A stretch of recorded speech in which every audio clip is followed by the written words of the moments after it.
Hi students. So நம்ம last classல historyல 7th chapter state and society in medieval India அந்த chapter வந்துட்டு பார்த்துட்டு இருந்தோம். ஸோ அதை கம்ப்ளீட்டும் பண்ணிட்டோம். ஸோ லாஸ்ட் கிளாஸில் வந்துட்டு அதில் காமர்ஸ் எப்படி இருந்தது, அவங்க மிடிவல் பீரியடில் வந்துட்டு எக்கானமி எப்படி இருந்ததுன்னு பார்த்துட்டு இருந்தோம். அண்ட் லாஸ்ட்டாக அர்பனைசேஷன் பார்த்து அந்த லெசன் வந்துட்டு கம்ப்ளீட் ஆகிடுச்சு. ஸோ இன்றைக்கி நம்ம வந்துட்டு நியூ சாப்டர் வந்துட்டு ஸ்டார்ட் பண்ண போகிறோம். என்ன சாப்டர் ஸ்டார்ட் பண்ணுறோம் அப்படின்னா ஹிஸ்ட்ரியிலேயே next chapter unit number 8 the beginning of modern age. So modern ஏஜோட பிகினிங், அதாவது ஆரம்பம்னு சொல்கிறாங்க, இந்த ஆரம்பம். ஸோ அதான் வந்துட்டு இந்த சாப்டர். ஸோ பேஜ் நம்பர் 101 இருக்குது the beginning of modern age. First பாருங்கள், இதோட லேர்னிங் ஆப்ஜெக்டிவ்ஸ் என்னென்னு பார்த்தோம்னா, the objectives of this lesson are to acquaint ourselves with cultural, religious and economic changes that shaped the modern world. So modern வேர்ல்டை வந்துட்டு ஒரு ஷேப்புக்கு ஒரு இதுக்கு கொண்டு வந்தது எதுன்னா cultural, religious and economic changes. அதாவது நம்ம வேர்ல்டில் வந்துட்டு அதை ஒரு மாடர்ன் வேர்ல்டாக வந்துட்டு கொண்டு வந்தது என்ன அப்படின்னா நம்மளோட கல்ச்சர், நம்மளோட ரிலீஜியன், அதே மாதிரி நம்மளோட எக்கானமி. ஸோ இந்த 3 சேஞ்ச் ஆகி தான் நம்ம மாடர்ன் வேர்ல்டுக்கு வந்துட்டு ஒரு ஷேப்பை கொடுத்தது அப்படிங்கிறாங்க. ஸோ அதை பற்றி பார்க்க போகிறோம். Humanism as an idea transforming the outlook of the people of the middle ages. So middle ஏஜஸில் இருந்தக்கூடிய பீப்புளை வந்துட்டு அப்படியே டிரான்ஸ்ஃபார்ம் பண்ணிச்சு. என்னென்னா அவங்களோட அவுட்லுக், பீப்புளோட அவுட்லுக்கை வந்துட்டு இந்த ஹியூமனிசம் வந்துட்டு அது அப்படியே சேஞ்ச் பண்ணிச்சு. ஸோ அதை பற்றி பார்க்குறோம். Protestant Reformation that emphasized more faith than rituals. So ரெஃபார்மேஷன்லாம் நிறைய ரெஃபார்ம்ஸ்லாம் வந்துச்சு. சமுதாய சீர்திருத்தங்கள், அதாவது சோஷியல் ரெஃபார்ம்ஸ்னு சொல்லுவாங்கள்ல, அதெல்லாம் வந்துச்சு. அதெல்லாம் வந்து நமக்கு வந்துட்டு நிறைய ஃபெய்த்தை வந்துட்டு கொடுத்தது. அதாவது ரிச்சுவல்ஸை விட நம்பிக்கையை வந்துட்டு நமக்கு நிறையா கொடுத்தது அப்படிங்கிறாங்க. Discovery of America and new sea routes to the east leading to the commercial revolution and establishment of colonies. அதாவது America discovery and new sea routes வந்துட்டு கண்டுபிடிக்கிறாங்க. எதுக்கு அந்த நியூ சீ ரூட்ஸ் அப்படின்னா ஈஸ்ட் சைடு இருக்கக்கூடிய கண்ட்ரீஸ்க்கு, அதாவது கமர்ஷியல் ரெவல்யூஷனுக்கு வந்துட்டு அதை கண்டுபிடிக்கிறாங்கன்னு சொல்கிறாங்க. ஸோ இது எல்லாத்தையும் பற்றி தான் இந்த சாப்டரை நம்ம பார்க்க போகிறோம். ஸோ ஃபஸ்ட்டு பாருங்கள், இன்ட்ரொடக்ஷன் என்ன சொல்லியிருக்காங்கன்னா, in the 14th and 15th centuries Western Europe underwent dramatic changes in political, social, cultural and religious and economic spheres. So 14th and 15th centuryல வெஸ்டர்ன் யூரோப் வந்துட்டு நிறைய ட்ராமாட்டிக் சேஞ்சஸ்னால் நல்ல சேஞ்சஸ்லாம் நடந்தது. எந்த ஃபீல்ட்னா அவங்களோட பொலிட்டிக்கல் ஃபீல்டில், அவங்களோட சோஷியல், அவங்களோட கல்ச்சர் அண்ட் அவங்களோட ரிலீஜியன், அதே மாதிரி எக்கானமி. ஸோ இது எல்லாத்தோட ஃபீல்ட்லேயும் வந்துட்டு வெஸ்டர்ன் யூரோப் வந்துட்டு ஒரு ட்ராமாட்டிக் சேஞ்சை வந்துட்டு நடந்தது. எந்த செஞ்சுரினா 14th and 15th செஞ்சுரியில். The Italian humanist Petrarch Canzoniere, German theologian Martin Luther's 95 thesis and Portugal Prince Henry's navigation school heralded the dawn of the modern era. So வந்துட்டு இந்த இட்டாலியன் ஹியூமனிஸ்ட் யாருன்னா வந்துட்டு இந்த பெட்ராக்ஸ் கெசோர்னி அப்படிங்கிறவர், அதே மாதிரி ஜெர்மனை சேர்ந்தவர் தான் இந்த மார்ட்டின் லூத்தர். ஸோ இவங்க 2 பேர்த்தோட தீசஸ், அதாவது இவங்க 2 பேர் சேர்ந்து 95 தீசஸ் இருக்குது இவங்க 2 பேர்த்தோடது. அந்த தீசஸும் போர்ச்சுகலோட பிரின்ஸ் யார் அப்படின்னா ஹென்ரி. ஸோ அவரோட நேவிகேஷன் ஸ்கூலும் வந்துட்டு இந்த மாடர்ன் எராக்கு ஒரு ஹிஸ்ட்ரி மாதிரி இருக்குங்கிறாங்க. The Holy Roman Empire and the Roman Church became weak and discredited. அதாவது வந்துட்டு முதல்ல இருந்த ரோமன் எம்பையரும் அந்த ரோமன் சர்ச்சும் வந்துட்டு வீக் ஆயிடுது. இன் their place nation states new churches that emphasized individual faith and a commercial revolution based on the mercantilist emerged. So அவங்க இருந்த அந்த ரோமன் சர்ச், அவங்க இருந்த பிளேஸில் வந்துட்டு நிறைய நியூ சர்ச்சஸ்லாம் வந்துடுது. அது வந்துட்டு என்ன சொல்லுது அப்படின்னா நிறைய ஒரு இண்டிவிஜுவல் தனி மனிதனோட ஃபெய்த், நம்பிக்கை வந்துட்டு சொல்லுதுங்கிறாங்க. ஸோ அது வந்துட்டு ஒரு கமர்ஷியல் ரெவல்யூஷன் அப்படிங்கிறாங்க. The modern era was characterized by freedom of thought, individualism, rationalism and economic and scientific progress. So modern era வந்துட்டு இதை எதெல்லாம் மாற்றுச்சு அப்படின்னா வந்துட்டு நம்மளோட தாட், நம்மளுக்கு வந்துட்டு யோசிக்கிறதுக்கு வந்துட்டு எல்லாத்துக்கும் ஃப்ரீடம் இருக்குது அப்படிங்கிறத கொண்டு வந்தது. நெக்ஸ்ட்டு இண்டிவிஜுவலிசம், அதாவது ஒவ்வொருத்தரும் தனித்தனி இண்டிவிஜுவல், அவங்களுக்கு தேவையானது அவங்கள பார்த்துக்கணும் அப்படிங்கிறது. நெக்ஸ்ட் ஒன் இஸ் ரேஷ்னலிசம், அதாவது டிஸ்கிரிமினேஷன் இல்லாமல் எல்லோரும் இருக்கணும் அப்படிங்கிறது. நெக்ஸ்ட்டு எக்கனாமிக் ஃபேக்டர்ஸ், எக்கனாமிக் சைட்லேயும் சரி சயின்டிஃபிக் சைட்லேயும் சரி நல்ல க்ரோத் இருந்தது. In this lesson let us look at the changes ushered in by Renaissance, Reformation and geographical discovery. So இந்த சாப்டரில் இதெல்லாம் பார்க்க போகிறோம். ஸோ இதுதான் இன்ட்ரடக்ஷனில் சொல்லியிருக்காங்க. ஸோ இன்றைக்கி கிளாஸ் நம்ம என்ன பார்க்க போகிறோம்னா காசேட்டிவ் ஃபேக்டர்ஸ், காரணங்கள்னு சொல்லுவாங்க. ஸோ இந்த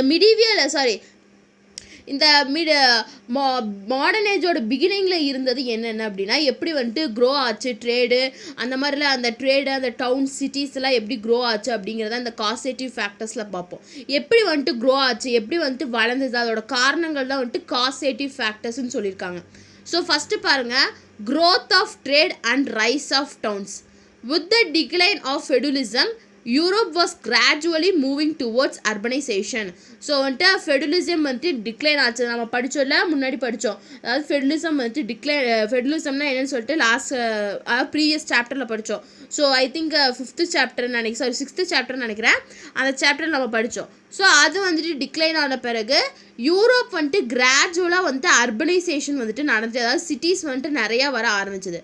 this process started first in Italy because of its prosperous Mediterranean trade. ஏன்னா வந்துட்டு இந்த ப்ராசஸ் வந்துட்டு ஃபஸ்ட்டு எங்கே ஸ்டார்ட் ஆச்சு அப்படின்னா இட்டாலியில் தான் ஸ்டார்ட் ஆச்சு. ஏன் வந்துட்டு இட்டாலியில் ஸ்டார்ட் ஆச்சுன்னா அங்கே வந்துட்டு மெடிட்டேரியன் சீ இருக்குது. ஸோ அந்த மெடிட்டேரியன் சீல வந்துட்டு நடந்த நல்ல ட்ரேட் நடந்தது. ஸோ அதனால வந்துட்டு இட்டாலி தான் இந்த ஃபஸ்ட்டு டெவலப் ஆச்சு. The Arabs brought spices from the east and then transported them by land to the ports of the Mediterranean region. So Arab people என்ன பண்ணாங்க, ஸ்பைசஸை கொண்டு வந்து ஈஸ்ட் சைட்லேருந்து ஸ்பைசஸை கொண்டு வந்து அதை வந்துட்டு லேண்ட் மூலயமா டிரான்ஸ்போர்ட் பண்ணி கொண்டு போயிட்டு இந்த மெடிட்டேரியன் ரீஜனில் இருக்கக்கூடிய போர்ட்ஸுக்கு கொண்டு போய் கொடுத்தாங்க, அதாவது துறைமுகங்களுக்கு.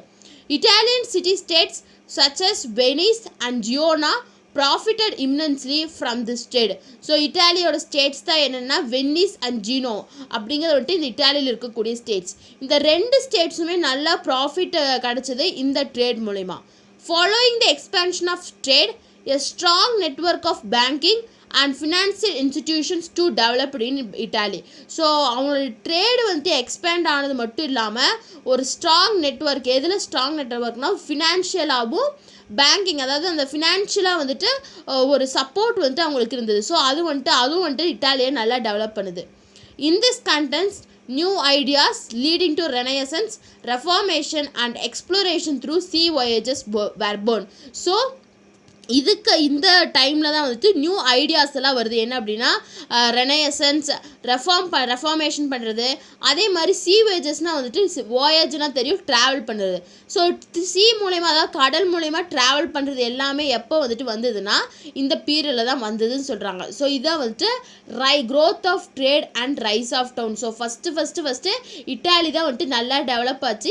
ஏன்னா வந்துட்டு அங்கே அந்த மெடிட்டேரியன் சீல் இருக்கக்கூடிய அந்த ட்ரேடு வந்துட்டு அவங்களுக்கு நல்லா வளர்ந்துச்சு, நல்லா எக்ஸ்பேண்ட் ஆச்சு, ப்ராஸ்பரஸாக இருந்தது. ஸோ இந்த அரப் பீப்புள் என்ன பண்ணுறாங்கன்னா ஈஸ்ட் சைட்லேருந்து ஸ்பைசஸை கொண்டு வந்து ரோட் மூலிமா அதை டிரான்ஸ்போர்ட் பண்ணிட்டு, லேண்ட் மூலிமா அதை டிரான்ஸ்போர்ட் பண்ணி எங்கே கொண்டு போகிறாங்கன்னா இந்த மெடிட்டேரியன் ரீஜனுக்கு கொண்டு போகிறாங்க. ஸோ இட்டாலியிலேருந்து என்னென்ன சிட்டிஸ்னால் Venice and ஜீனோ.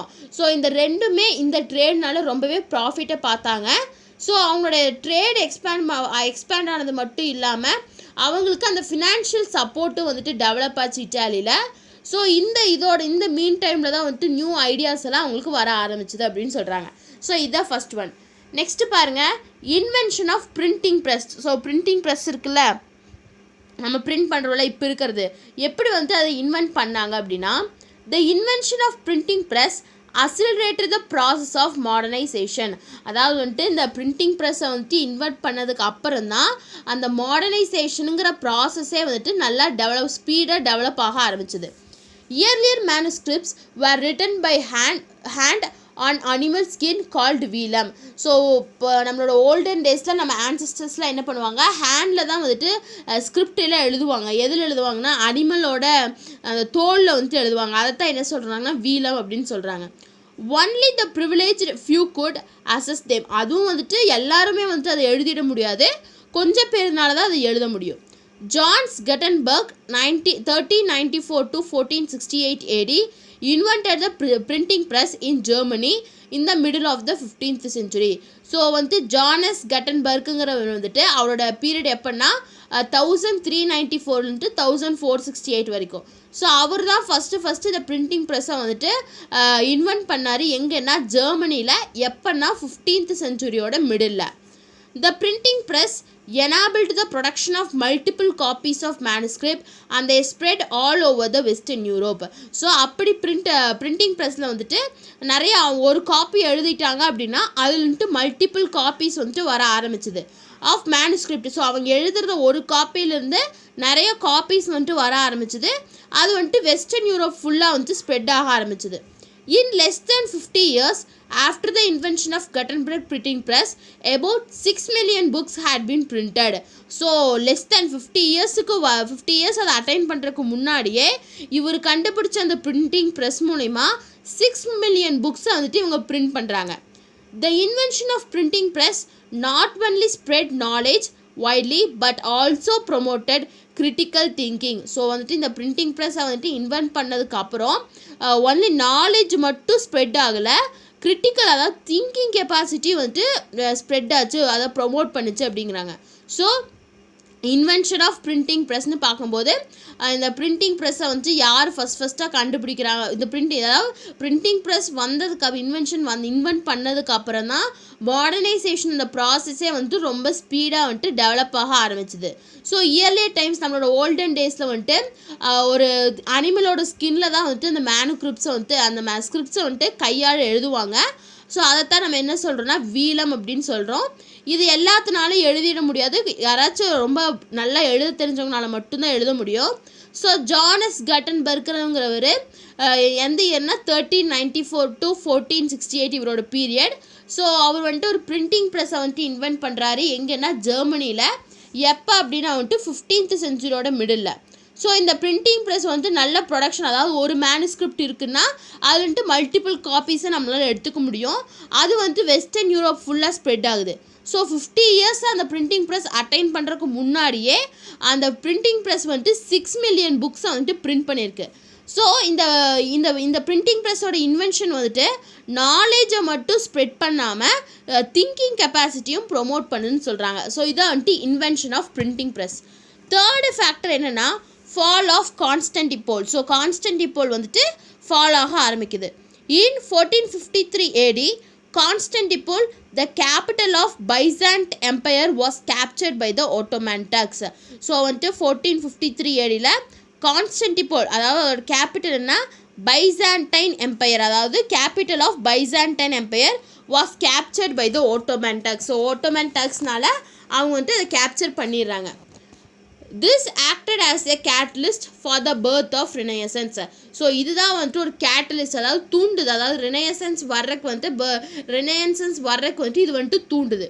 It also led to the discovery of new land routes. அதாவது வந்துட்டு இவங்க வந்துட்டு கேப்சர் பண்ணதுக்கு அப்புறம் நிறைய ரூட்ஸ் எல்லாம் வந்துட்டு கண்டுபிடிக்கிறாங்க.